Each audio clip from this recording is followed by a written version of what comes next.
Alright, so we are going to read the rest of this chapter and then the next chapter, and we're going to be done for the day.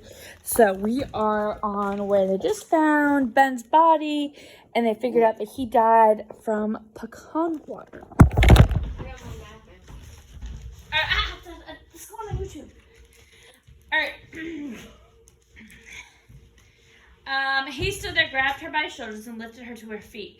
We're gonna be fine, Meg. I promise. I'm sure there's some logical explanation for all this. More promises, more coincidence. Not this time. They had to face the truth. I'm down on the page of 167. Put your phones up. No, there isn't. Her voice was shaking. She meant every word. She grabbed TJ's hand and led him out of the room. We need to talk. 23. Gunnar sat up on the stairs with Kimiko in his lap. We didn't do it, he said immediately. Do it, TJ said. Kill him. Kay and I didn't do it.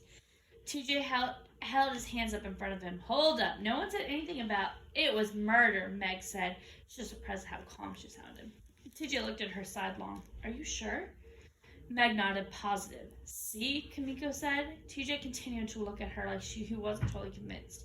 How can you be sure? How can you not be sure? Kimiko said.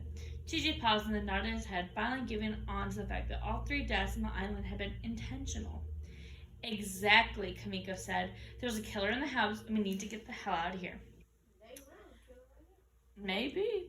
Gunnar stroked her arm. I'm sure the guys will find a phone. Kimiko turned on him. Really? What if one of them is a killer? What if both of them are the killer? Hold on, TJ said. We can figure this out. We just need to think. He was right. 3 deaths. They assumed each one was a murder. Then they would be able to figure out who the killer was. Any of us could have killed Lori, Meg said. She couldn't believe she was speaking those words. TJ nodded true. Gunnar shook his head. Kay was with me. Right. I meant, theoretically. She wasn't ready to go finger pointing at people. She'd known Gunnar since freshman year and found it hard to believe that he might be a cold-blooded killer. What good does that do us? Kimiko said. Anyone could have killed Vivian, too. TJ reached out and touched Meg's arm. Meg and I were together. We can vouch for each other. Meg was about to tell Kimiko and Gunnar about the damage on the handrail when Kimiko threw her head back and laughed. What? TJ said. You really think that's gonna fly? Meg bristled. It was the first time in her life she'd been accused of capital murder. Not a good feeling. It's the truth, TJ said. Maybe. Like you wouldn't give each other an alibi. Same with me and Gunnar. Or Gunnar and me. Maybe we're in it together. Hey, not cool, Gunnar said. I'm not saying that we did it, just making a point. Which is, said Gunnar. Which is, Kimiko said. Oh, come on.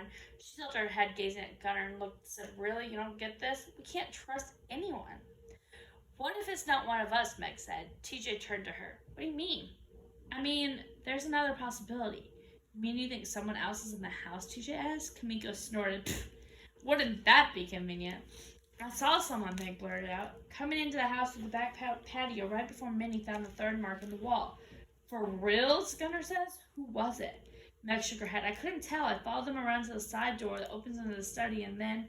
Oh, isn't that perfect? Kimiko said. Hey! Meg said she was tired of the finger pointing, tired of the accusation. I saw someone. Kimiko narrowed her eyes. Sure you did. And then you might just happen to be in the foyer when Minnie screamed. Stop, TJ said. We can't turn on each other. I read Lord of the Flies, Gunnar said. Meg was impressed he'd actually finished the book. It didn't end well. Kimiko pushed himself off Gunnar's lap. Newsflash, we're already like halfway through our own Lord of the Flies, people. We've got dead bodies piling up, and I don't know about you, but I don't exactly want to be next. What do you suggest we do, said TJ. Meg could hear the edge in his voice. He was barely containing his temper. Sit in locked rooms until someone comes looking for us? Meg nodded towards Ben's room. Yeah, because that always works out so well. It's not funny, Minnie screamed. She stood at the doorway into Ben's room, one hand firmly planted against the frame of it to balance herself, the other gripping the door handle behind her. With a flick of her wrist, she slammed the door and then stormed right up to Meg. None of this is funny. Of course not, Meg said. No one thinks it is. She could see Minnie's eyes darting around the stairwell from her to TJ, Gunnar to Kimiko, and back up. The stair of the tower where Lori's body had been found, then back up to Meg. She was losing it. Minnie's new crush was dead. Her ex-boyfriend was holding hands with his new girl, and she was convinced that her ex-crush was interested in her best friend. Chernobyl had begun. Chernobyl was like a big explosion that happened in Ukraine, okay? So they're making a comparison to that to Minnie just having her crush die and having her ex with a new girl and having her best friend, like she feels like the world's ending. We have to find out who did this, Minnie said. Which one of you did this? Hey! Meg was getting pissed off being included on the list of suspects. While she didn't recognize that someone like Kimiko, who didn't know her from Charles Manson, might not trust her innocence, at least she expected Minnie to believe her, right? Minnie grimaced. Everyone's a suspect. Apparently, not so much. Look, TJ said, there's got to be another explanation. Like what? Kimiko said. She refused Gunner's silent pleas to get her to sit back down on his lap. She took off his hand and leaned against the wall. Well, TJ glanced at Meg. He looked confused, like his mind might have drawn a blank, and he was hoping Meg could fill in the pieces. Minnie didn't miss it. She emitted a sound somewhere between a growl and a sigh, then turned her back on them. Well, Meg said.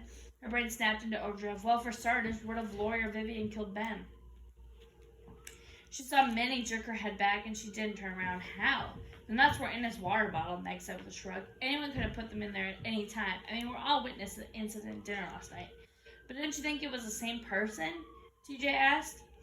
They started out with the nuts in the salad, and then had to move on to his water bottle. Maybe, Meg said. She wasn't exactly sure her argument was convincing, but her motivation was both options made sense. Could be either. Kimiko remained unconvinced. What about the others? Okay, Meg, think. If Lori tried to kill Ben, then maybe she killed herself out of remorse? TJ folded his arms across his chest. And Vivian? Could have actually been an accident, Meg lied. She saw TJ flick his hand in the other direction, but he didn't correct her. Got her on. Makes sense. Barely, Kimiko said. Or it was Nathan or Kenny, Meg said. Shit. Gunnar looked defeated. They're totally not going to call the cops if one of them is a killer. Gunnar, you're right. I am? Gunnar tossed his streaked hair out of his face, exposing a rather confused smile. Totally. TJ looked at his watch. They left almost 3 hours ago. They should be back by now. That made Minnie turn around. Do you think something happened to them? She turned her eyes wide open. TJ checked in with Meg before replying. Probably not, he forced a laugh. They're probably just out enjoying a hot meal or something and forgot about us. Meg thought of Kenny's face when they discovered Laura's body that morning. She seriously doubted he was enjoying anything that had to do with over the weekend. There's only one way to find out. Yikes. Had those words really come out of her mouth? Was she really suggesting a field trip across the isthmus in that weather? No way, Kimiko said, always the optimist. We'd never make it. We totally could. The storm's let up. We can make it. Minnie backed away from the group. I'm staying right here. I don't trust any of you. Minnie! Meg couldn't hide the hurt in her voice. What are you talking about? You're full of lies, all of you. Meg grabbed her arm. Minnie, think about what you're saying. Please. Minnie flinched away from Meg's grip. Her face was hard set. You hide more lies than any of us. Wow, Kimiko said under her breath. She was back by Gunnar's side, and he stroked the back of her leg with his hand. How long did you date her? Minnie sucked in a breath. What did you say?